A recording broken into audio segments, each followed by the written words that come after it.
안녕하세요, 구독자 여러분. 썰토리지입니다. 오늘도 늘 저희 채널에서 현실 공포썰을 맛깔나게 풀어주시는 현공님을 모셨습니다. 안녕하세요, 현공님.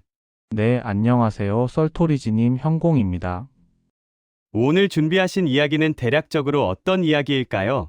네, 오늘 제가 가져온 이야기는 어떤 한 남자의 손가락에 대한 깊고도 심오한 현실 공포 사연을 들고 와봤습니다. 손가락이요? 너무 궁금해지는데요.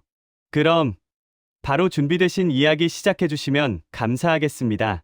네, 바로 시작하겠습니다. 그날은 유독 날씨가 화창해서 더 기분이 묘했던 늦여름 오후였답니다. 제가 평소 형님으로 모시는 분 중에 예전에 경기도 인근 파출소에서 의경으로 근무했던 분이 계시는데 편의상 이분을 김 형님이라고 부르기로 하겠습니다. 김 형님은 제대한 뒤로도 그 시절 기억이 트라우마처럼 남아서인지 한동안은 경기도 쪽으로는 발걸음도 안 하셨다고 하더라고요. 그런데 작년 겨울쯤이었을까요? 김 형님이 운영하시는 작은 수리점에 웬 중년 남성 한 분이 손님으로 찾아왔답니다. 그 손님이 바로 이 이야기의 주인공인 상철 씨였던 거죠. 상철 씨는 고장난 구형 라디오를 하나 들고 왔는데 김 형님이 그걸 고쳐주다가 우연히 그분의 왼쪽 새끼손가락이 없는 걸 보게 됐답니다. 처음엔 그저 일하다 다치셨나 보다 했는데 수리가 끝나고 건네준 영수증에 적힌 상철이라는 이름을 보고 김 형님 심장이 덜컥 내려앉았다는 게 아니겠어요? 이 사실 김 형님은 2004년 당시 진성시 파출소에서 의경으로 있을 때 실종자 명단에서 그 이름을 수백 번도 더 봤었답니다. 그때의 미안함과 의구심이 폭발한 김 형님이 조심스럽게 혹시 진성시에 계시지 않았냐고 물었더니 상철 씨가 한참을 멍하니 있다가 그 자리에 주저앉아 눈물을 쏟았다고 하더군요. 그렇게 두 분은 근처 선술집으로 자리를 옮겼고 상철 씨는 20년 동안 가슴에 묻어두었던 그 지옥 같은 진성 씨의 비밀을 김 형님께 전부 쏟아낸 것이죠.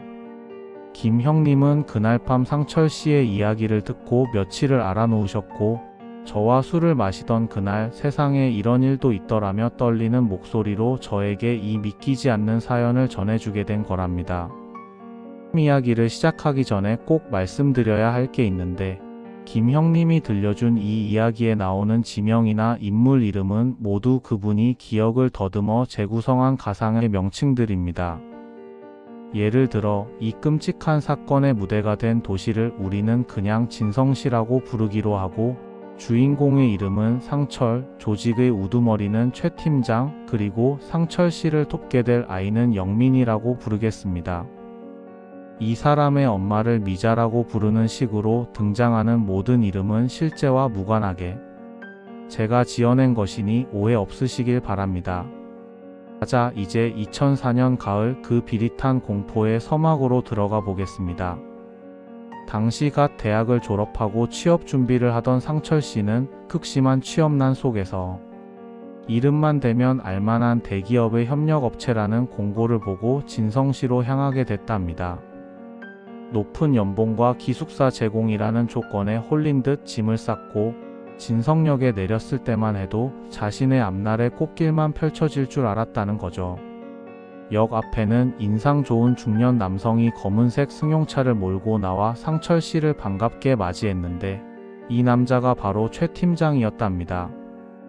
최 팀장은 상철 씨의 짐을 직접 들어주며 우리 회사는 가족 같은 분위기라며 조금만 고생하면 금방 돈을 벌어 부모님께 효도할 수 있을 거라는 달콤한 말들을 늘어놓았다고 하더군요. 상철 씨가 최 팀장의 차를 타고 도착한 곳은 진성시에서도 한참을 더 들어간 외곽의 낡은 빌라촌이었답니다.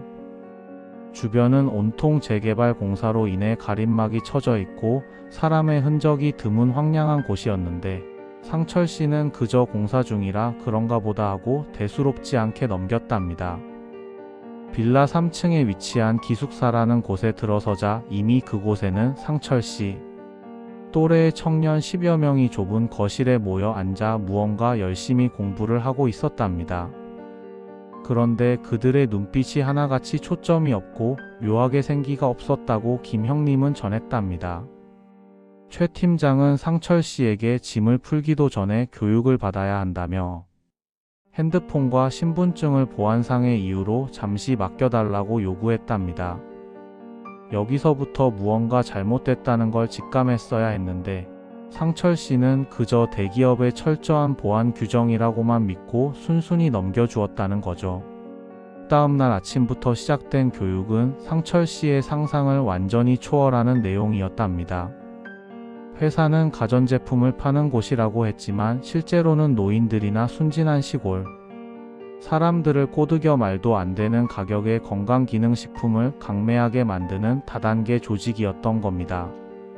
상철 씨가 이건 사기가 아니냐며 항의를 했지만 그때마다 최 팀장의 표정은 무섭게 변하며 이미 근로계약서에 사인을 했으니 지금 나가면 수천만 원의 위약금을 물어야 한다고 협박을 했답니다.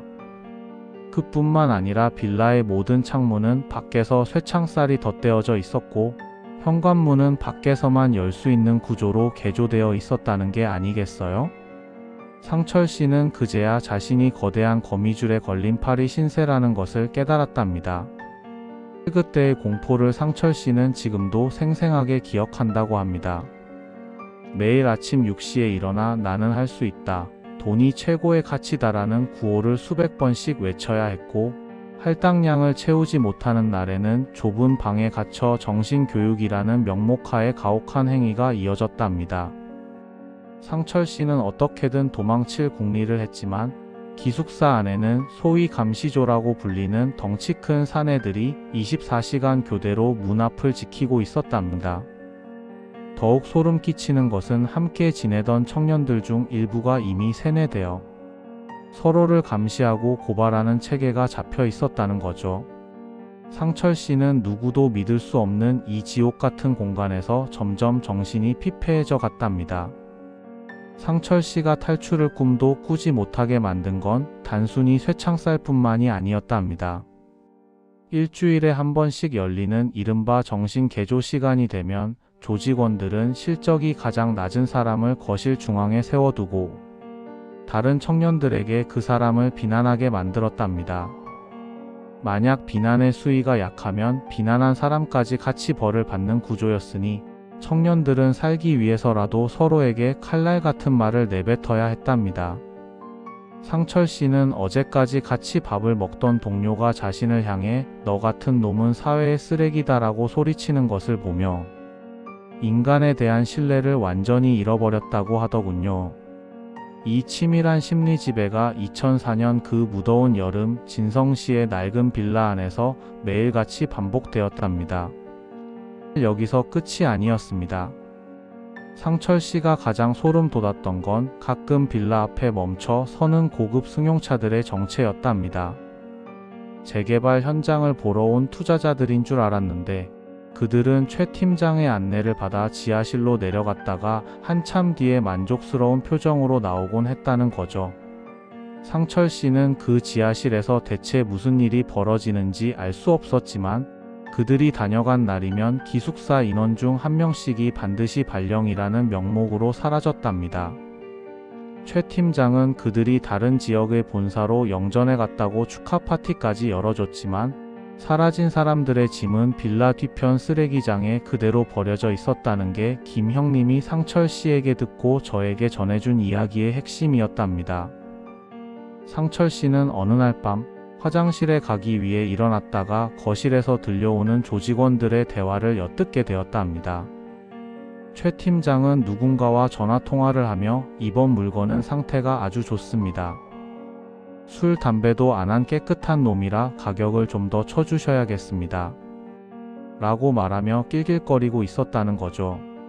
상철 씨는 그 물건이 자신일지도 모른다는 공포에 온몸에 털이 쭈뼛 서는 것을 느꼈답니다. 그제야 빌라 창문에 박힌 쇠창살이 사람들의 시선을 막기 위한 것이 아니라 안의 내용물이 밖으로 나가지 못하게 가두는 울타리였다는 사실을 뼈저리게 실감하게 된 겁니다. 그 당시 진성시는 재개발 광풍으로 인해 외지인들에 대한 경계가 심했고 마을 주민들 또한 보상금 문제로 예민해져 있었답니다. 그런 분위기 속에서 외지 청년들이 몇 명 왔다 갔다 하는 것은 아무도 신경 쓰지 않는 완벽한 은폐 조건이었답니다. 상철 씨는 베란다 틈으로 가끔 지나가는 주민들을 향해 살려달라는 눈빛을 보냈지만 그들은 오히려 저 다단계 놈들 때문에 동네 수준 떨어진다며 침을 뱉고 지나가기 일쑤였다는 거죠. 마을 전체가 이 범죄 조직을 묵인하거나 혹은 그들의 돈에 이미 오염되어 있다는 사실을 상철 씨는 꿈에도 몰랐던 겁니다. 김 형님은 당시 의경으로서 파출소에 앉아 있을 때 가끔 이 빌라를 찾아오는 부모들의 모습을 기억한다고 하더군요. 우리 아들이 취직했다고 연락한 뒤로 소식이 끊겼다며 우는 노모들을 향해 파출소장은 요즘 젊은 애들 돈 벌면 다들 그렇게 사는 거다. 가출 신고나 하고 가라며 귀찮다는 듯 내쫓았답니다. 김 형님은 그때 그 파출소장의 서랍 속에 들어있던 두툼한 노란 봉투를 봤을 때의 그 구역질, 나던 기분을 지금도 잊지 못한다고 하더군요. 공권력이 범죄와 손을 잡았을 때 그 도시가 얼마나 거대한 무덤으로 변할 수 있는지 김 형님은 똑똑히 목격하고 있었답니다. 상철 씨의 일과는 점점 더 가혹해졌답니다. 실적이 나오지 않는다는 이유로 잠도 하루에 3시간밖에 자지 못하게 했고 계속해서 다단계 물건을 팔라고 강요받았답니다. 하지만 상철 씨는 물건을 파는 것보다 더 무서운 게 있었다고 회상했답니다. 바로 매일 아침 배급되는 정체모를 알약이었죠. 최 팀장은 영양제라며 무조건 먹게 했는데 그걸 먹고 나면 온몸이 나른해지면서 판단력이 흐려지고 그저 시키는 대로만 하고 싶은 기분이 들었다고 하더군요. 상철 씨는 그 약을 먹는 척하면서 혀 밑에 숨겼다가 화장실에 버리며 간신히 정신줄을 붙잡고 있었답니다.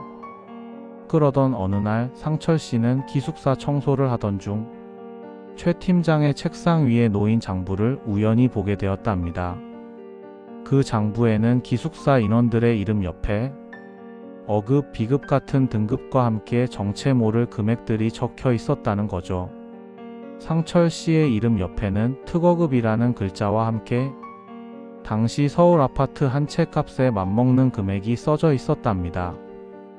단순히 다단계를 해서 벌 수 있는 돈이 아니라는 걸 직감한 상철 씨는 심장이 터질 것 같은 공포를 느꼈답니다. 그때 뒤에서 최 팀장의 서늘한 목소리가 들려왔답니다. 상철 씨, 남의 물건에 관심이 참 많네. 최 팀장은 상철 씨의 멱살을 잡고 거칠게 벽으로 밀쳤답니다. 그리고는 상철 씨의 귓가에 대고 낮게 읊조렸답니다. 조용히 있으면 돈 벌어서 나갈 수 있는데 왜 자꾸 죽을 길을 찾아갈까? 상철 씨는 특별해서 내가 아주 귀하게 모시려고 했는데 말이야. 그날 이후 상철 씨는 기숙사가 아닌 지하실 옆에 붙은 아주 좁고 어두운 방에 따로 격리되었답니다. 그 방은 빛 한 점 들어오지 않는 곳이었고 가끔씩 옆방 지하실에서 들려오는 날카로운 금속음과 물 비린내가 상철 씨의 신경을 갉아먹기 시작했답니다. 상철 씨가 격리된 방의 벽은 아주 얇았는데 밤마다 벽 너머로 들려오는 소리는 그를 미치게 만들기 충분했답니다. 누군가 억눌린 목소리로 끄윽끄윽 우는 소리가 들리기도 했고 무거운 물체를 바닥에 끄는 소리, 그리고 정체를 알 수 없는 액체가 쏟아지는 소리가 들려왔다는 거죠. 상철 씨는 그 소리들이 무엇을 의미하는지 상상하지 않으려 애썼지만 머릿속에서는 이미 수천 가지의 끔찍한 시나리오가 그려지고 있었답니다. 2004년의 그 뜨거웠던 여름날 상철 씨에게 흐르는 시간은 마치 지옥의 한복판을 걷는 것과 같았답니다. 그때의 공포를 김 형님은 상철 씨의 눈빛에서 읽었다고 합니다. 나중에 사건이 어느 정도 일단락되고 상철 씨를 만났을 때 그의 눈은 이미 산 사람의 것이 아니었다고 하더군요. 김 형님은 당시 파출소에서 빌라 쪽을 순찰할 때마다 묘하게 풍겨나오던 소독약 냄새를 기억해냈답니다. 재개발 구역이라 방역을 자주 하는 줄 알았는데 사실은 지하실에서 벌어지는 그 끔찍한 일들의 흔적을 지우기 위한 소독이었다는 사실을 나중에야 깨달았다는 거죠. 상철 씨는 그 소독약 냄새를 맡을 때마다 자신이 곧 처리될 것이라는 예감을 했답니다. 상철 씨가 갇힌 방에는 매일 아침 최 팀장이 직접 식사를 가져왔답니다. 그런데 식사라고 주는 것이 그저 맹물 같은 죽 한 그릇이 전부였고, 최 팀장은 상철 씨가 그걸 먹는 것을 끝까지 지켜봤답니다. 상철 씨는 몸이 점점 말라가고 힘이 빠지는 것을 느꼈지만, 최 팀장은 오히려 몸이 깨끗해져야 상품 가치가 올라간다며 기괴한 미소를 지었답니다. 상철 씨는 이제 자신이 다단계 판매원이 아니라 누군가에게 팔려갈 고기 덩어리로 취급받고 있다는 사실을 명확히 알게 되었답니다. 한편 진성시의 재개발 공사는 가속도가 붙어 빌라 주변은 거대한 장벽으로 둘러싸이게 되었답니다. 이제는 밖에서 빌라 안을 들여다보는 것조차 불가능해진 완벽한 밀실이 된 겁니다. 상철 씨는 그 장벽이 세워지는 소리를 들으며 자신의 무덤이 완성되고 있다는 절망감에 휩싸였답니다. 밖에서는 중장비 소리가 요란하게 들리며 새로운 도시의 탄생을 알리고 있었지만, 그 장벽 안쪽에서는 청년들의 꿈과 생명이 소리 없이 쓰러져 가고 있었다는 게 김 형님이 한탄하며 내뱉은 말이었답니다. 상철 씨는 지하실 옆방에서 보낸 일주일 동안 인간이 느낄 수 있는 극한의 공포를 모두 체험했답니다. 그는 자신의 손톱으로 벽을 긁으며 날짜를 세웠지만 어느 순간부터는 그것조차 의미가 없다는 걸 깨달았답니다. 그러던 어느 날 밤 상철 씨의 방 문이 거칠게 열리고 최 팀장과 덩치 큰 사내들이 들이닥쳤답니다. 그들의 손에는 하얀 가운과 정체 모를 가방들이 들려 있었고, 최 팀장은 상철 씨를 보며 차갑게 말했답니다. 상철 씨, 드디어 기다리던 분이 오셨어. 오늘이 상철 씨가 이 지옥에서 해방되는 날이야. 그들은 상철 씨의 입을 틀어막고 눈을 가린 채 어디론가 끌고 가기 시작했답니다. 상철 씨는 온몸으로 저항했지만 며칠간 굶주리고 약에 취한 몸으로는 역부족이었답니다. 계단을 내려가는 느낌과 함께 더욱 진해지는 소독약 냄새, 그리고 차가운 기계 소리들이 상철 씨의 귓가를 울렸답니다. 그가 도착한 곳은 바로 그토록 두려워하던 빌라의 지하실 깊숙한 곳이었고, 눈가리개가 벗겨진 순간 상철 씨가 마주한 광경은 2004년의 대한민국이라고는 믿기지 않는 참혹한 수술실의 모습이었답니다. 지하실 중앙에는 낡은 수술용 침대가 놓여 있었고, 그 위에는 밝은 조명이 비치고 있었답니다. 벽면에는 각종 의료기구들이 정갈하게 정리되어 있었는데, 그 모습이 오히려 더 기괴하고 공포스러웠다고 하더군요.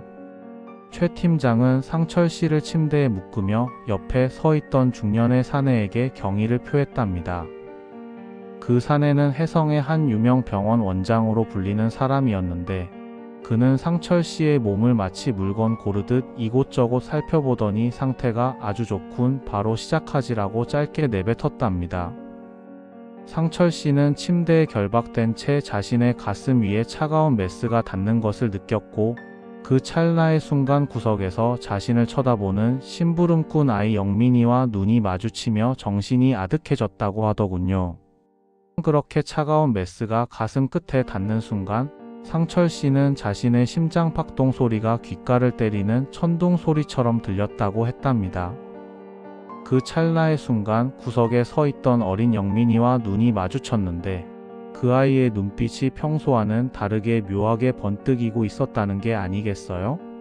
원장이 무심하게 메스를 고쳐 잡으며 절개를 시작하려던 그 찰나, 지하실 전체를 뒤흔드는 굉음과 함께 갑자기 모든 전등이 파르르 떨리더니 암흑으로 변해버렸답니다.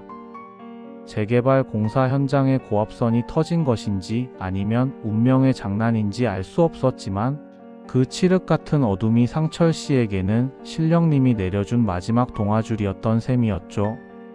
어둠 속에서 원장은 당황하며 비상등 켜, 당장 이라고 고함을 질렀고, 최 팀장과 조직원들은 우왕좌왕하며 손전등을 찾느라 아수라장이 되었답니다. 그때였습니다.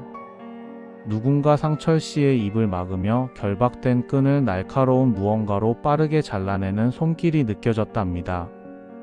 바로 영민이였답니다. 영민이는 상철 씨의 귀에 대고 형, 지금 아니면 평생 못 나가. 소리 죽이고 나 따라와. 라고 아주 낮게 속삭였답니다. 영민이는 평소 이 지하실의 구조를 낱낱이 파악하고 있었고 최 팀장의 눈을 피해 미리 비상구 통로의 문을 열어두었던 것이었답니다. 상철 씨는 풀려난 손으로 가슴팍을 부여잡고 비틀거리며 영민이의 옷자락을 붙잡았답니다. 두 사람은 어둠을 틈타 수술실 옆에 좁은 약품 창고를 지나 2004년 당시 지어지다만 빌라의 환기용 덕트로 이어지는 비좁은 통로로 몸을 던졌답니다. 뒤에서는 최 팀장이 비상용 손전등을 켜고 이 새끼 어디 갔어? 문 잠궈. 라고 소리를 지르는 소리가 들려왔지만 이미 두 사람은 눅눅한 곰팡이 냄새가 진동하는 덕트 안을 기어가고 있었답니다. 상철 씨는 그때 손톱이 다 뒤집어지는 줄도 모르고 콘크리트 바닥을 긁으며 앞으로 나아갔다고 김 형님에게 전했답니다. 한참을 기어가던 상철 씨는 덕트 끝자락에서 희미하게 새어나오는 달빛을 발견했답니다. 그곳은 빌라 뒤편이 쓰레기 적치장과 연결된 배기구였는데 영민이는 상철 씨를 먼저 밀어 올리며 형, 나는 여기서 저놈들 유인할 테니까 형은 무조건 국도로 뛰어. 파출소 말고 더 멀리 있는 시청 쪽으로 가야 해. 라고 말했답니다. 상철 씨는 영민이를 두고 갈 수 없다며 망설였지만 영민이는 나는 어려서 저놈들이 함부로 못 죽여. 빨리 가. 라며 상철 씨의 등을 거칠게 밀어냈답니다. 상철 씨는 눈물을 머금고 가림막으로 둘러싸인 진성 씨의 황량한 공사 현장으로 몸을 던졌답니다. 당시 진성 씨 외곽은 재개발 공사로 인해 거대한 미로와도 같았답니다. 가로등 하나 없는 칠흑 같은 밤, 상철 씨는 뒤에서 들려오는 조직원들의 오토바이 소리와 개 짖는 소리에 심장이 터질 것 같았답니다.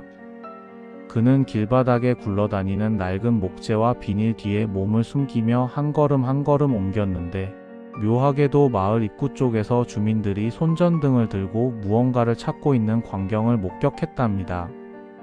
보통 사람 같으면 도움을 청했겠지만 상철 씨는 본능적으로 그들이 경찰이나 구조대가 아니라 최 팀장의 사주를 받은 마을 주민들이라는 것을 직감했답니다. 여기서 끝이 아니었습니다. 상철 씨가 몸을 숨긴 채 지켜보니 마을 주민 중 한 명이 휴대폰을 꺼내 팀장님, 여기 숲 쪽으로 한 놈 지나간 것 같습니다. 라고 보고를 하는 게 아니겠어요? 진성 씨의 그 낡은 마을은 이미 정에 넘치는 시골 동네가 아니라 돈에 눈먼 괴물들이 서로를 감시하는 거대한 감옥이었던 거죠. 상철 씨는 이제 누구도 믿을 수 없다는 사실에 절망하며 가시덤불이 가득한 뒷산으로 발길을 돌렸답니다. 2004년 그 무더운 여름밤의 숲은 귀신보다 사람이 더 무섭다는 것을 뼈저리게 가르쳐주고 있었답니다. 산속을 헤매던 상철 씨는 한참 뒤에야 산 중턱에 위치한 낡은 기도원 건물을 발견했답니다. 그곳은 이미 폐쇄되어 문이 잠겨 있었지만 상철 씨는 돌을 들어 유리창을 깨고 안으로 들어갔답니다. 그곳에서 그는 며칠간 굶주린 배를 수돗물로 채우며 잠시 숨을 고르려 했지만 갑자기 기도원 마당에 서치라이트 불빛이 비치며 엔진 소리가 들려왔답니다. 최 팀장이 보낸 사냥개들과 조직원들이 벌써 산 중턱까지 쫓아온 것이었죠. 상철 씨는 기도원 강대상 아래의 좁은 틈으로 몸을 구겨넣고 숨을 죽였답니다. 조직원 2명이 문을 박차고 들어와 손전등을 휘두르며 이 새끼 여기 피냄새 나는데 멀리 못 갔어? 라고 낄낄거리며 칼을 휘두르기 시작했답니다. 상철 씨는 그때의 공포를 김 형님에게 전하며 자신의 숨소리가 밖으로 나갈까봐 옷소매를 입에 물고 피가 날 정도로 깨물었다고 하더군요. 다행히 조직원들이 2층으로 올라간 사이 상철 씨는 반대편 창문을 통해 다시 산속으로 도망쳤지만 이미 그의 발바닥은 날카로운 돌과 유리 파편에 찔려 만신창이가 된 상태였답니다. 상철 씨는 새벽녘이 되어서야 산 반대편에 있는 작은 간이역에 도착했답니다. 그곳은 진성역과는 아주 멀리 떨어진 외딴 곳이었는데 그는 그곳에서 지나가는 화물차라도 얻어 타려 했답니다. 하지만 역사 안에는 이미 최 팀장의 부하들이 진을 치고 있었고 상철 씨는 다시 한번 이 도시의 모든 출입구가 봉쇄되었다는 사실을 깨달았답니다. 절망에 빠진 상철 씨가 역 뒤편 화장실에 숨어 있을 때 갑자기 밖에서 낯익은 목소리가 들려왔답니다. 바로 파출소에서 최 팀장과 웃으며 술을 마시던 그 고참 경찰이었답니다. 그 경찰은 무전기에 대고 최 팀장 애가 역으로 올 줄 알았는데 안 보이네. 산에서 굴러 죽었나 본데 라며 비아냥거리더라는 거죠.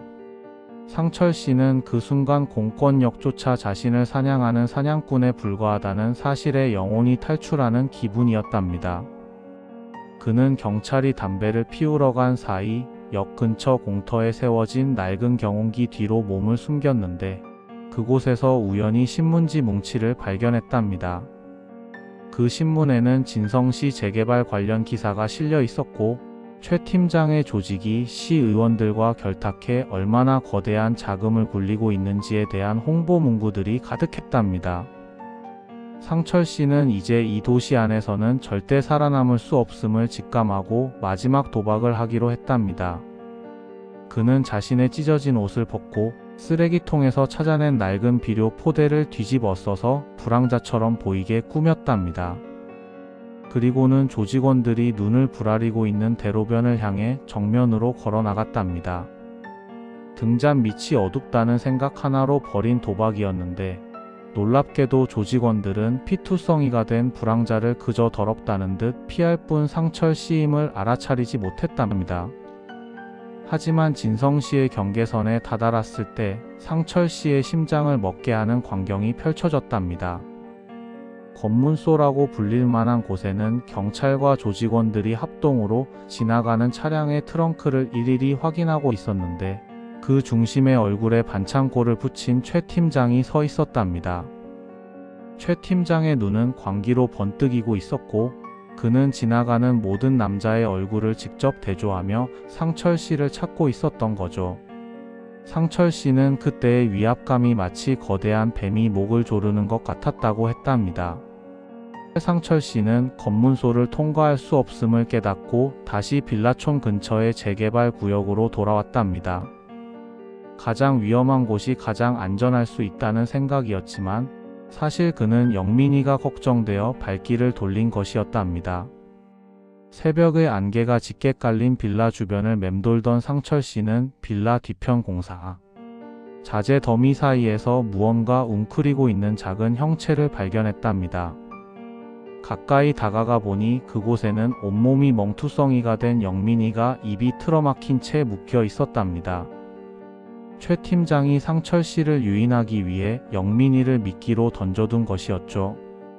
영민이는 상철 씨를 보자 눈을 크게 뜨며 도망가라고 머리를 흔들었지만 상철 씨는 차마 발길이 떨어지지 않았답니다.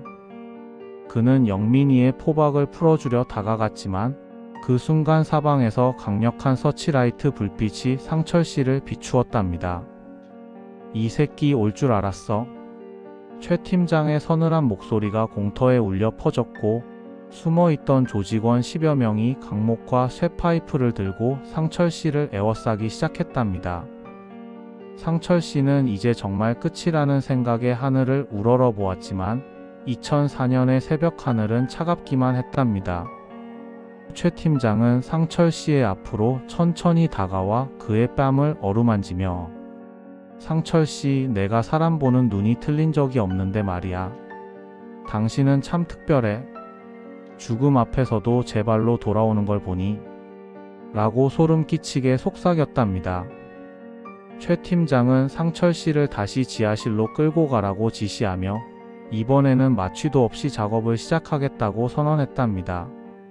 상철 씨는 끌려가며 영민이를 쳐다보았지만 조직원 한 명이 영민이의 머리를 짓누르며 상철 씨를 비웃었답니다. 지하실로 돌아온 상철 씨를 기다리고 있는 것은 아까보다 훨씬 더 잔인한 장비들이었답니다. 원장은 이미 수술복을 갈아입고 짜증 섞인 표정으로 메스를 고르고 있었고, 최 팀장은 상철 씨를 수술대 위에 다시 눕힌 뒤 이번에는 굵은 쇠사슬로 그의 사지를 칭칭 감아버렸답니다. 상철 씨는 차라리 죽여라 라고 소리를 질렀지만 최 팀장은 죽이는 건 아까워서 안 되지. 내 몸 구석구석이 다 돈인데? 라며 상철 씨의 입에 재갈을 물렸답니다. 그때였습니다. 지하실 문이 벌컥 열리며 아까 그 파출소의 고참 경찰이 들어왔답니다. 상철 씨는 마지막으로 무언가 반전이 일어나길 바랐지만 경찰은 최 팀장에게 야, 빨리 끝내라. 윗선에서 슬슬 압박 들어온다. 실종 신고된 애들 부모들이 경찰청 앞에서 시위한다네? 라고 짜증을 내더라는 거죠. 최 팀장은 걱정 마십시오, 형님.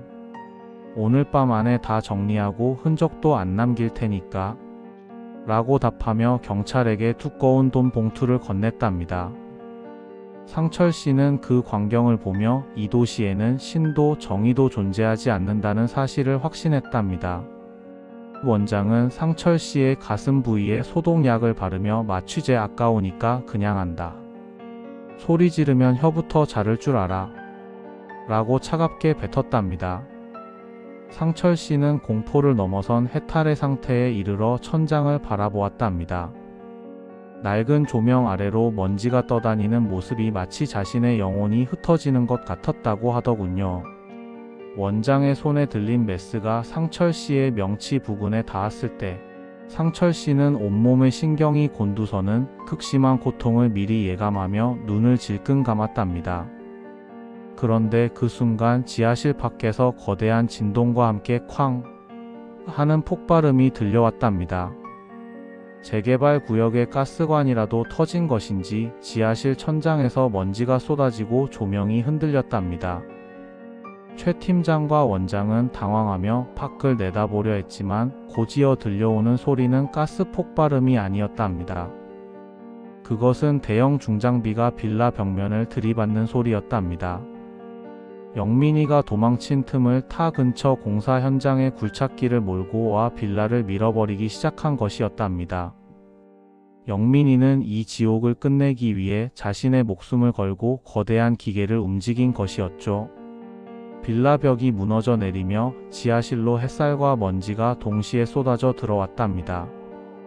당황한 조직원들이 밖으로 뛰쳐나가는 사이 상철 씨는 흔들리는 침대 위에서 결박된 사슬을 풀기 위해 필사적으로 몸을 뒤틀었답니다. 천장에서 떨어진 무거운 콘크리트 조각이 최 팀장의 다리를 덮쳤고 그는 비명을 지르며 바닥에 쓰러졌답니다.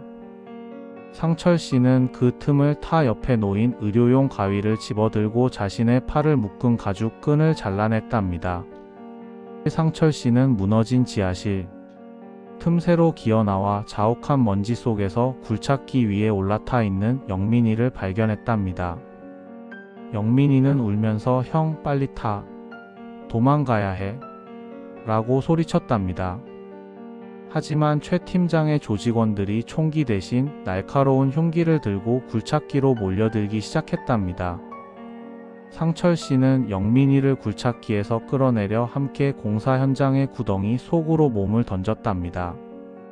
그곳은 이미 기초 공사가 끝난 깊은 콘크리트 구조물 아니었는데 두 사람은 그 어두운 구멍 속으로 숨어들었답니다. 상철 씨는 그 구멍 속에서 영민이의 손을 꼭 잡으며 영민아, 우리 여기서 살아서 나갈 수 있을까? 라고 물었답니다. 영민이는 대답 대신 상철 씨의 주머니에 무언가 딱딱한 것을 찔러 넣어 주었답니다. 그것은 최 팀장이 항상 품에 지니고 다니던 장부와 비밀 금고의 열쇠였답니다. 영민이가 혼란스러운 틈을 타 훔쳐낸 것이었죠. 상철 씨는 그 열쇠를 움켜쥐며 이것이 이 지옥 같은 진성시를 무너뜨릴 유일한 무기라는 사실을 깨달았답니다. 하지만 밖에서는 여전히 최 팀장의 분노 섞인 목소리가 들려왔답니다. 구멍 안으로 다 들어가. 쥐새끼들 한 놈도 살려두지. 조직원들의 발소리가 콘크리트 구조물 위를 쿵쿵 울릴 때마다 상철 씨와 영민이는 서로의 심장 소리를 들으며 숨을 죽였답니다. 2004년의 그 뜨거웠던 새벽은 이제 막 시작되려 하고 있었고, 상철 씨는 자신의 인생에서 가장 길고 잔인한 사투가 아직 끝나지 않았음을 예감했답니다. 그 콘크리트 구덩이 안의 공기는 마치 얼음물을 들이켠 듯 차갑고 비릿한 흙내음으로 가득했답니다. 상철 씨는 영민이가 쥐어준 그 쇳덩어리 같은 열쇠와 장부를 가슴팍에 품고 숨을 죽였는데, 밖에서 들려오는 최 팀장의 구둣발 소리가 콘크리트 천장을 울릴 때마다 심장이 밖으로 튀어나올 것 같았다고 김 형님께 전했답니다. 이 구멍 저 구멍 다 찔러봐. 쥐새끼들 한 놈이라도 놓치면 니들 목숨도 없어.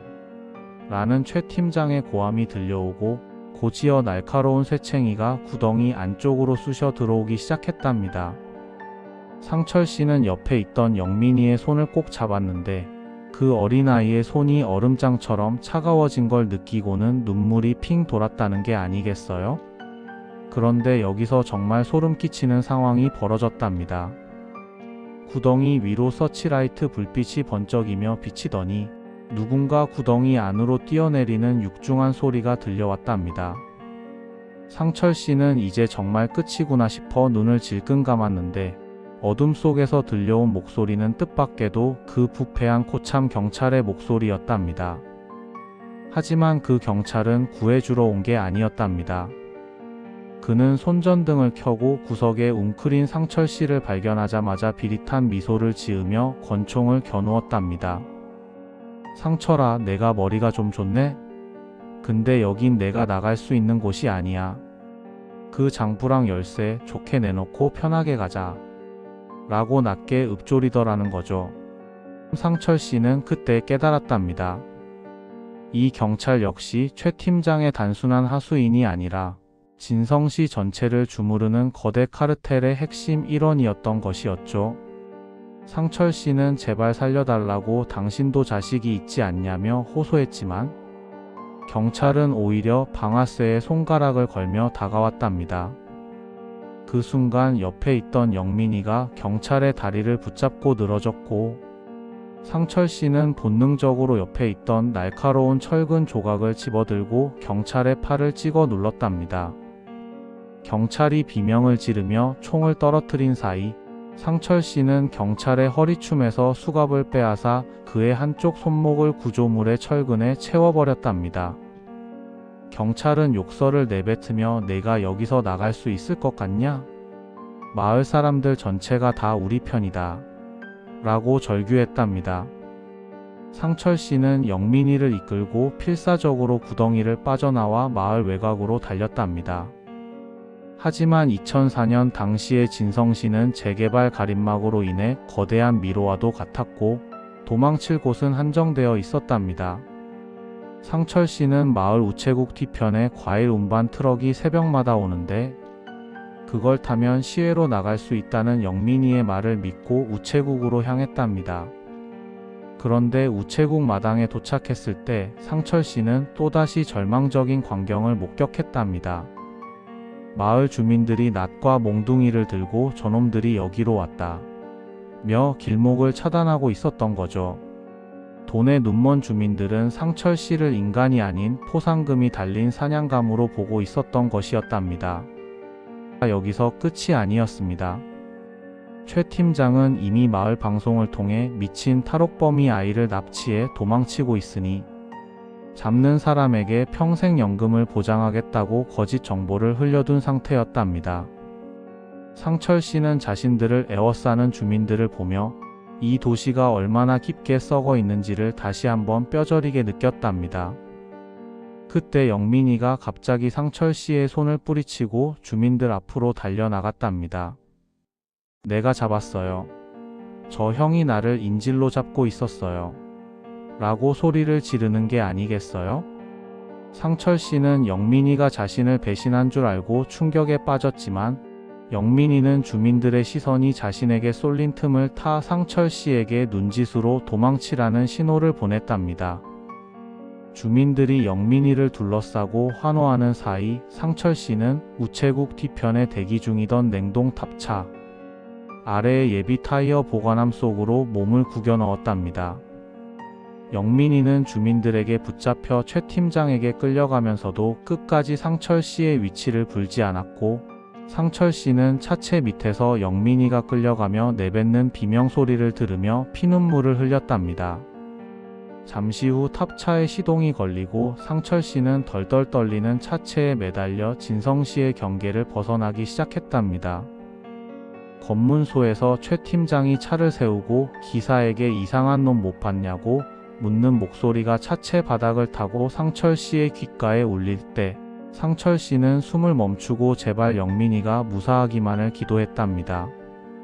다행히 기사가 모른다고 대답하며 차가 출발했고, 상철 씨는 30분쯤 더 달린 뒤 차가 신호에 걸린 틈을 타 국도변 숲속으로 굴러 떨어졌답니다. 진성 씨라는 지옥에서 마침내 빠져나온 것이었지만 그의 마음은 영민이에 대한 죄책감으로 갈기갈기 찢어져 있었답니다. 상철 씨는 근처 민가로 달려가 도움을 요청하려 했지만 파출소 경찰의 얼굴이 떠올라 다시 발길을 돌렸답니다. 이제 누구도 믿을 수 없게 된 것이죠. 그는 찢어진 옷차림으로 며칠 밤낮을 걸어 인근 대도시인 해성에 도착했답니다. 그곳에서 그는 자신의 정체를 숨긴 채 공중전화로 당시 인권 변호사로 유명했던 한 인물에게 전화를 걸었답니다. 이 변호사를 우리가 박 변호사라고 부르기로 하겠습니다. 상철 씨는 박 변호사를 만나 그 지옥 같은 빌라의 지하실 수술실 이야기와 최 팀장의 장부를 건넸답니다. 박 변호사는 장부를 훑어보더니 안색이 창백해졌답니다. 그곳에는 단순히 사채업자들만 얽힌 게 아니라 당시 네로라 하는 기업가들과 의료계 인사들이 연루된 거대 장기 매매 리스트가 적혀 있었기 때문이죠. 박 변호사는 이 사건을 공식화하기 위해서는 영민이라는 목격자가 반드시 필요하다고 했고, 상철 씨는 다시 그 지옥 같은 진성시로 돌아가 영민이를 구출해 오겠다고 결심했답니다. 상철 씨는 박 변호사가 빌려준 돈으로 중고 화물차 한 대를 구하고 영민이가 일러준 빌라의 비밀 지하실 입구로 다시 향했답니다. 2004년의 그 시커먼 밤, 상철 씨는 자신의 손에 땀이 흥건해지는 것을 느끼며 진성시로 잠입했답니다. 그런데 빌라 근처에 도착했을 때 무언가 심상치 않은 분위기가 느껴졌답니다. 빌라 주변에는 대형 포크레인들이 늘어서 있었고, 주민들은 밤인데도 횃불을 들고 빌라 주변을 에워싸고 있었답니다. 알고 보니 최 팀장이 상철 씨를 잡기 위해 영민이를 제물로 바치는 기괴한 고발, 의식을 준비하고 있었다는 게 아니겠어요? 여기서 끝이 아니었습니다. 최 팀장은 마을 사람들에게 이 아이가 배신자, 상철이의 끈아풀이다라며 영민이를 공개적으로 구타하기 시작했답니다. 상철 씨는 그 광경을 보고 이성이 끊어지는 기분이었답니다. 그는 화물차의 엑셀러레이터를 끝까지 밟고 빌라 정문을 향해 돌진했답니다. 굉음과 함께 정문이 부서져 나가고 당황한 조직원들이 흩어지는 사이 상철 씨는 차에서 내려 영민이를 낚아챘답니다. 하지만 그 순간 어디선가 날카로운 금속음이 들리더니 최 팀장이 휘두른 쇠파이프가 상철 씨의 어깨를 강타했답니다. 상철 씨는 비명을 지르며 쓰러졌고, 최 팀장은 광기 어린 눈으로 상철 씨를 내려다보며 내 발로 다시 찾아오다니 정말 고맙구나. 오늘 수술은 마취 없이 진행해주마. 라고 읊조렸답니다. 조직원들이 상철 씨와 영민이를 다시 지하실로 끌고 가려던 찰나, 상철 씨는 품 안에서 미리 준비한 소형 녹음기를 꺼내 버튼을 눌렀답니다. 그 안에는 아까 구덩이 속에서 고참 경찰이 내뱉었던 자백과 최 팀장의 범죄 지시 내용이 고스란히 담겨 있었답니다. 상철 씨는 소리를 질렀답니다. 이 녹음기 이미 복사본이 박 변호사님 손에 들어갔다. 너희는 이제 끝이야. 최 팀장의 표정이 순식간에 흑빛으로 변했답니다. 그는 당황하며 그거 이리 내놔? 라고 달려들었지만 이미 상황은 걷잡을 수 없이 흘러가고 있었답니다. 마을 밖에서 수십 대의 차량 불빛이 비치더니 박 변호사가 부른 중앙지검 수사팀과 보도국 기자들이 들이닥친 것이었죠. 진성시 파출소가 아닌 타 지역에서 급파된 병력이었답니다. 최 팀장은 끝까지 발악하며 영민이의 목에 칼을 들이댔지만 상철 씨가 자신의 몸을 던져 칼날을 막아냈답니다. 칼끝이 상철 씨의 허벅지를 깊게 찔렀지만 그는 고통을 참으며 영민이를 감싸 안았답니다. 현장은 순식간에 아수라장이 되었고 최 팀장과 조직원들은 물론 그 자리에 있던 부패한 경찰과 마을 주민들까지 줄줄이 수갑을 차고 끌려가기 시작했답니다. 김 형님은 당시 파출소 휴게실에서 자다가 이 소식을 듣고 현장으로 달려갔는데 그곳에서 피투성이가 된 채 영민이를 안고 울고 있는 상철 씨의 모습을 보고 심장이 멎는 것 같았다고 하더군요. 수술실로 쓰이던 지하실의 참혹한 모습이 카메라 조명 아래 드러나자 현장에 있던 기자들조차 헛구역질을 하며 고개를 돌렸다는 게 아니겠어요? 상철 씨는 구급차에 실려가면서도 영민이의 손을 놓지 않았답니다. 영민아, 이제 살았어. 우리 이제 정말 살았어. 라고 중얼거리는 그의 목소리는 이미 갈라질 대로 갈라져 있었답니다. 사건은 그렇게 대대적으로 보도되었고 진성시라는 도시가 얼마나 추악한 욕망으로 유지되어 왔는지 전 국민이 알게 되었답니다. 재개발 허가는 즉시 취소되었고 리스트에 적혀있던 고위 인사들이 줄줄이 구속되며 대한민국이 발칵 뒤집혔답니다. 사이다 같은 결말이 눈앞에 다가온 것처럼 보였답니다. 하지만 김 형님은 그날 밤 포장마차에서 다시금 무거운 한숨을 내쉬셨답니다. 사건이 일단락된 줄 알았는데 그 뒤로 벌어진 일들이 더 기가 막혔기 때문이죠. 구속되었던 고위 인사들은 호화 변호인단을 꾸려 보석으로 풀려나거나 집행유예로 풀려나기 시작했고 최 팀장 역시 교도소 안에서도 거액의 자금을 굴리며 누군가와 끊임없이 소통하고 있었다는 소문이 돌았답니다.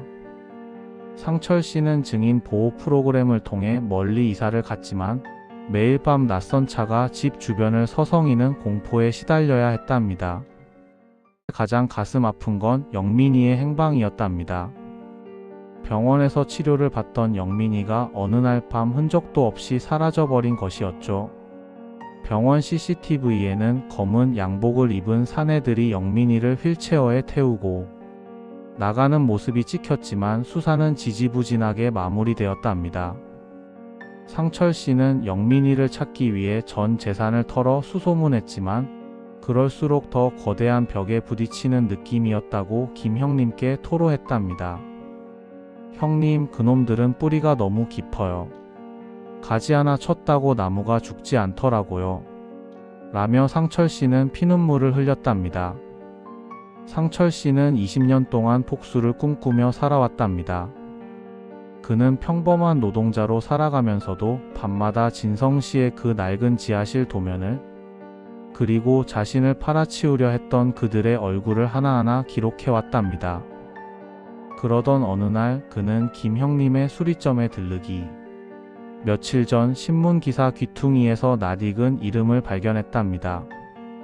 진성시 재개발 구역에 들어설 대형 메디컬 센터의 이사장으로 취임한 인물이 바로 20년 전 그 지하실에서 메스를 들고 자신을 내려다보던 그 병원 원장의 아들이라는 사실을 말이랍니다. 상철 씨는 그때 결심했답니다. 이번에는 도망치는 쥐가 아니라 저들의 숨통을 끊어버리는 사냥개가 되겠다고 말이랍니다. 그는 김 형님을 찾아와 그날의 기록을 다시 확인하고 자신이 20년 동안 모아온 또 다른 장부를 건넸답니다. 그것은 가석방된 최 팀장과 그 일당들이 여전히 진성시라는 이름의 유령 도시에서 또 다른 인간 사냥을 벌이고 있다는 충격적인 증거들이었답니다. 김 형님은 상철 씨의 그 서슬퍼런 눈빛을 보고 이 지독한 악연이 이제야 비로소 진짜 전쟁으로 접어들었음을 직감하셨답니다. 이야기는 이제 자정을 지나 새벽으로 향해 가고 있지만 상철 씨의 그날의 기억은 20년의 세월을 뛰어넘어 더 뜨겁게 타오르고 있었습니다. 그들은 변하지 않았습니다. 단지 더 번듯한 건물 뒤로 숨었을 뿐이죠. 라고 말하는 상철 씨의 목소리는 김 형님의 귓가를 맴돌았답니다. 이제 상철 씨는 최후의 결전을 위해 자신이 태어났던 곳이자 지옥을 맛보았던 그곳 진성시로 다시 향할 준비를 하고 있었답니다. 과연 20년 만에 다시 시작된 이 처절한 싸움의 끝에는 어떤 진실이 기다리고 있을까요? 김 형님은 여기까지 이야기를 하시더니 잠시 술잔을 내려놓고 창밖의 어두운 밤거리를 한참이나 바라보셨답니다. 그때 그 구덩이 속에서 두 청년이 맺었던 약속은 아직 지켜지지 않았던 거야. 라고 말씀하시며 형님의 손이 미세하게 떨리더라는 거죠. 진성씨라는 거대한 괴물은 여전히 배가 고픈 듯 새로운 희생양을 찾고 있었고 상철 씨는 이제 그 괴물의 심장을 찌르기 위해 자신의 모든 것을 걸기로 한 것 같았답니다. 김 형님은 떨리는 손으로 마지막 잔을 채우시더니 20년 전 그날 밤의 공기보다 더 차가운 목소리로 이야기를 이어가셨답니다. 상철 씨가 김 형님의 수리점을 떠나며 남긴 마지막 말은 형님, 제 잘린 손가락 마디가 가리키는 곳에 여전히 그놈들이 있습니다. 라는 섬뜩한 선언이었답니다. 상철 씨는 20년 동안 숨죽여 살며 번 돈과 시간을 오직 한 곳, 그 지옥 같았던 진성시의 현재를 파헤치는 데 쏟아부었답니다. 2004년의 낡은 빌라촌은 이제 흔적도 없이 사라지고 그 자리에는 초연대식 의료 장비를 갖춘 진성 메디컬 센터가 들어서 있었지만 상철 씨의 눈에는 그 건물이 거대한 무덤 위에 세워진 화려한 제단처럼 보였다고 하더군요. 상철 씨는 결전을 위해 아주 치밀한 계획을 세웠답니다. 그는 과거 최 팀장 밑에서 일하다 버려진 조직원 중 하나를 수소문 끝에 찾아냈는데 이 사람을 우리가 황 씨라고 부르기로 하겠습니다. 황 씨는 당시 사건으로 짧은 형기를 살고 나와 폐인처럼 지내고 있었는데 상철 씨가 내민 장부 조각을 보자마자 사지마비를 겪는 사람처럼 떨기 시작했답니다. 황 씨의 입을 통해 흘러나온 이야기는 상상 그 이상이었답니다. 가석방된 최 팀장은 이름을 바꾸고 그 메디컬 센터의 보안 책임자로 있었고 과거의 그 원장은 이사장으로서 여전히 그 추악한 비즈니스를 합법이라는 가면 뒤에서 이어가고 있었다는 게 아니겠어요? 상철 씨가 센터 지하에서 최 팀장을 제압하고 영민이를 구출하려던 그 긴박한 순간에 이사장실 금고에서 발견한 또 다른 비밀 장부가 하나 더 있었다고 하더군요. 그 장부의 겉표지에는 2004-2024라는 숫자가 선명하게 적혀 있었는데 그 안을 펼쳐본 상철 씨는 경악을 금치 못했답니다. 거기에는 지난 20년 동안 진성시를 거쳐간 수많은 상철이들의 명단이 빼곡하게 적혀 있었던 거죠.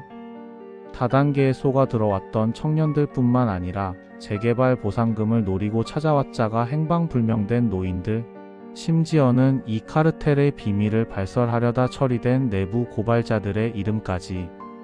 상철 씨는 자신이 도망친 뒤에도 이 지옥 같은 공장이 단 한순간도 멈추지 않고 돌아갔다는 사실의 구역질을 참을 수 없었답니다. 상철 씨는 정장을 차려입고 센터의 고액 기부자로 위장해 건물 내부로 잠입했답니다. 20년 전에 그 낡은 지하실 입구는 이제 최첨단 보안 카드가 있어야만 출입할 수 있는 통제 구역으로 변해 있었지만 상철 씨는 황 씨에게서 빼앗은 마스터키를 이용해 한 걸음씩 심연으로 다가갔답니다. 엘리베이터가 지하 4층을 가리키며 문이 열리는 순간 상철 씨는 20년 전 코끝을 찔렀던 그 비릿한 소독약 냄새와 피 냄새를 다시 맡았답니다. 공간은 깨끗해졌을지 몰라도 그곳을 채우고 있는 악취는 변하지 않았던 것이죠. 이 복도 끝에서 상철 씨는 마침내 팩발이 된 최 팀장과 마주하게 되었답니다. 최 팀장은 보안 모니터를 보며 낄낄거리고 있었는데 뒤에서 들려오는 상철 씨의 발소리에 고개를 돌렸답니다. 9개밖에 남지 않은 손가락으로 문고리를 움켜쥔 상철 씨를 보고도 최 팀장은 처음엔 알아보지 못했답니다. 하지만 상철 씨가 팀장님, 20년 전 수술 예약자가 이제야 왔습니다 라고 말하며 잘린 손가락을 들어 올리자 최 팀장의 얼굴은 순식간에 송장처럼 파랗게 질려버렸답니다. 최 팀장은 당황하며 책상 밑의 비상벨을 누르려 했지만 상철 씨가 한 발 빨랐답니다. 그는 미리 준비한 마취가스를 사무실 안에 터뜨려 최 팀장을 그 자리에 주저앉혔답니다. 하지만 진짜 싸움은 이제부터였답니다.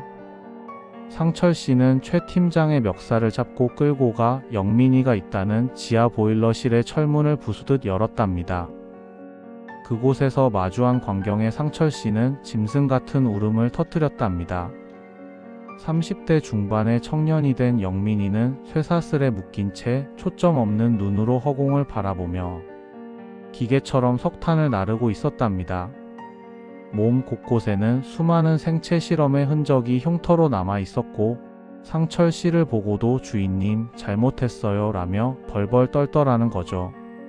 20년 전 자신을 구하기 위해 굴착기를 몰았던 그 용감한 아이가 이렇게 망가진 모습을 보고 상철 씨는 이성을 잃고 최 팀장의 목을 조르기 시작했답니다. 상철 씨가 센터 밖으로 걸어 나왔을 때 세상은 마치 모든 정의가 실현된 것처럼 요란하게 들끓었답니다. 하지만 김 형님은 그날 밤 포장마차에서 다시금 무거운 한숨을 내쉬셨답니다. 사건이 터지고 나서 진성 메디컬 센터는 잠시 폐쇄되었고 최 팀장과 원장이 검찰에 불려나가는 모습이 뉴스에 대대적으로 보도되었지만 그게 정말 끝이었을까요? 상철 씨는 병원 로비에서 수많은 카메라 플래시 세례를 받으며 영민이의 손을 잡고 있었지만 그의 눈은 여전히 불안하게 주위를 살피고 있었다고 하더군요. 왜냐하면 상철 씨가 센터 지하에서 챙겨 나왔던 그 USB와 비밀 장부의 행방이 묘연해졌기 때문이랍니다. 분명히 수사팀에 넘겼다고 생각했는데 며칠 뒤 검찰 발표에서는 해당 장부는 존재하지 않으며 일부 정황 증거만 확인되었다는 허무한 브리핑이 들려왔다는 게 아니겠어요? 상철 씨는 그때 깨달았답니다. 20년 전 진성 씨를 지배했던 그 거대한 거미줄은 사라진 게 아니라 더 거대하고 투명한 실로 온 세상을 휘감고 있었다는 사실을 말이랍니다. 최 팀장과 원장은 꼬리 자르기 식으로 몇 달간의 조사 끝에 집행유예로 풀려났고 그들이 운영하던 센터의 지분은 어느샌가 이름 모를 지주 회사로 다 넘어가 있었답니다. 더욱 기가 막힌 건 그 장부 뒷면에 적힌 후원자 명단이었답니다. 이름만 대면 알만한 자선단체의 수장들, 그리고 윤리 경영을 강조하던 기업가들이 이 메디컬 센터의 VIP 고객으로 등록되어 있었답니다. 그들은 겉으로는 고귀한 척하며 남을 돕는다고 떠들었지만 뒤에서는 상철 씨나 영민이 같은 사람들의 생명력을 빨아먹으며 자신들의 수명을 연장해왔던 것이었죠. 상철 씨는 그 장부를 품에 안고 세상 밖으로 걸어 나오며 자신이 싸워야 할 적이 단순히 최 팀장 개인이나 원장 한 명이 아니라 이 사회 깊숙이 뿌리 박힌 거대한 악의 시스템이라는 것을 뼈저리게 느꼈답니다.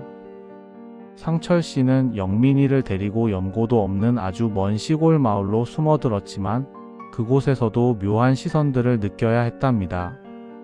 새로 이사간 집 앞에 며칠째 세워져 있는 검은 승용차, 그리고 밤마다 걸려오는 아무 말 없는 전화. 상철 씨는 9개밖에 남지 않은 손가락으로 매일 밤 현관문의 걸쇠를 확인하며 잠을 설쳤답니다. 영민이는 이제 조금씩 말을 배우기 시작했지만 가끔 텔레비전에 나오는 진성씨 재개발 완성 광고를 볼 때면 발작을 일으키며 구석으로 숨어들곤 했답니다. 그 아이의 영혼에 새겨진 상처는 그 어떤 법의 심판으로도 지워지지 않는 낙인이 되어버린 것이었죠. 가장 소름 돋는 건 김 형님이 전해준 마지막 소식이었답니다. 작년 여름 진성시 재개발이 완전히 끝난 그 금지된 땅 위에 다시 화려한 병원 건물이 문을 열었는데 그 병원의 홍보 영상에 나오는 의료진들 속에 20년 전 그 지하실에서 메스를 들었던 그 원장의 얼굴이 아주 당당하게 비치더라는 거죠. 이름만 살짝 바뀌었을 뿐 그 비릿한 미소는 그대로였답니다. 상철 씨는 그 영상을 보고 김 형님께 전화를 걸어 이렇게 말했답니다. 형님, 그놈들은 무너지지 않았습니다. 단지 잠시 숨을 골랐을 뿐이에요. 지금 제 손가락 마디가 다시 저려오는 걸 보니 그들이 제 옆방까지 와 있는 것 같습니다. 사건이 터지고 나서 진성 씨는 그야말로 아수라장이 되었답니다. 20년 전에는 푼돈에 매수되어 입을 닫았던 주민들도 이제는 자신들이 살고 있는 아파트 단지 아래에 그런 끔찍한 시설이 있었다는 사실에 경악하며 시위에 나섰답니다. 하지만 상철 씨는 그들의 뒤늦은 분노조차 서글프게 느껴졌다고 하더군요. 그들이 20년 전에 조금만 더 관심을 가졌더라면 영민이가 쇠사슬에 묶인 채 지하에서 청춘을 다 보내지는 않았을 테니까요. 상철 씨는 주민들의 고함 소리를 뒤로한 채 영민이의 손을 꼭 잡고 차가운 병실을 지켰답니다. 상철 씨는 지금도 영민이와 함께 작은 빵집을 운영하며 살아가고 있지만 그 빵집의 모든 창문에는 20년 전 그 빌라에서 봤던 것과 똑같은 견고한 쇠창살이 설치되어 있답니다. 보호를 위한 것인지 아니면 스스로를 다시 가두는 것인지 알 수 없지만 상철 씨는 매일 아침 빵을 구우며 문 밖을 지나가는 모든 사람의 눈을 의심스럽게 쳐다본답니다. 특히 누군가 왼쪽 새끼손가락이 없는 자신의 손을 빤히 쳐다볼 때면 상철 씨의 몸은 본능적으로 굳어버린다고 하더군요. 복수는 성공한 듯 보였지만 상철 씨의 전쟁은 평생 끝나지 않을 감옥이 되어버린 셈이었답니다.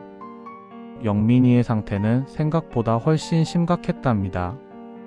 장기간의 약물 투여와 가혹 행위로 인해 신체 기능은 물론이고 언어 능력까지 상실한 상태였죠. 하지만 상철 씨는 포기하지 않았답니다.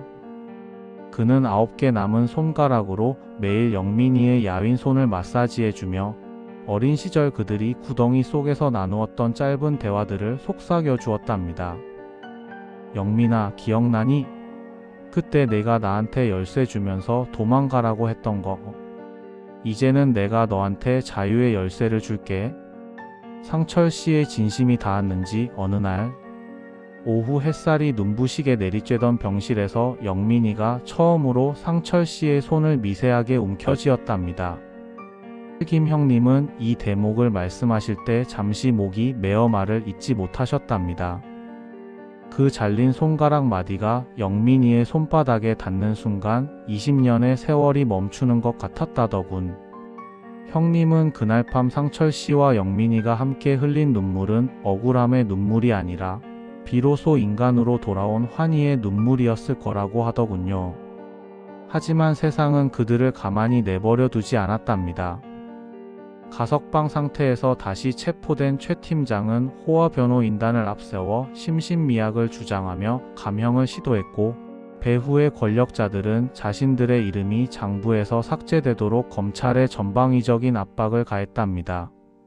상철 씨는 이번만큼은 절대 지지 않겠다고 다짐했답니다. 그는 자신의 신변 위협을 무릅쓰고 매일같이 법원 앞에 나가 1인 시위를 벌였고, 인터넷 생중계를 통해 수사 과정의 의문점들을 끊임없이 제기했답니다.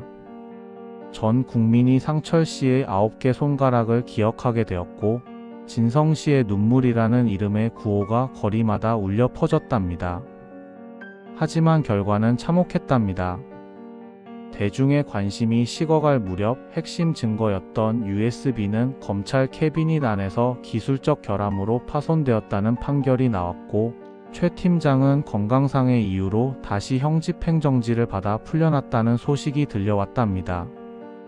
복수가 끝난 줄 알았지만 그것은 착각이었답니다. 상철 씨는 김 형님을 다시 찾아왔을 때 처음 수리점에 나타났을 때보다 더 깊은 어둠을 눈에 담고 있었답니다. 상철 씨는 김 형님께 낡은 라디오 하나를 선물로 건넸는데, 그 라디오에서는 2004년 당시 상철 씨가 즐겨 들었던 올드 팝송이 흘러나오고 있었답니다. 상철 씨는 형님, 이 라디오 소리가 들릴 때마다 전 누군가 제 뒤를 밟고 있다는 걸 느낍니다. 이 전쟁은 제가 죽어야만 끝나는 걸까요? 라며 허무하게 웃었답니다. 상철 씨와 영민이는 지금 지방의 어느 한적한 바닷가 마을에서 작은 빵집을 운영하며 살고 있답니다. 영민이는 이제 조금씩 말을 배우기 시작했고, 상철 씨는 그 빵집의 이름을 나인핑거즈라고 지었답니다. 부족한 손가락 하나가 부끄러움이 아니라 누군가를 구하기 위해 바친 고결한 희생임을 잊지 않기 위해서였죠. 하지만 그 평화는 살얼음판 위를 걷는 것과 같았답니다.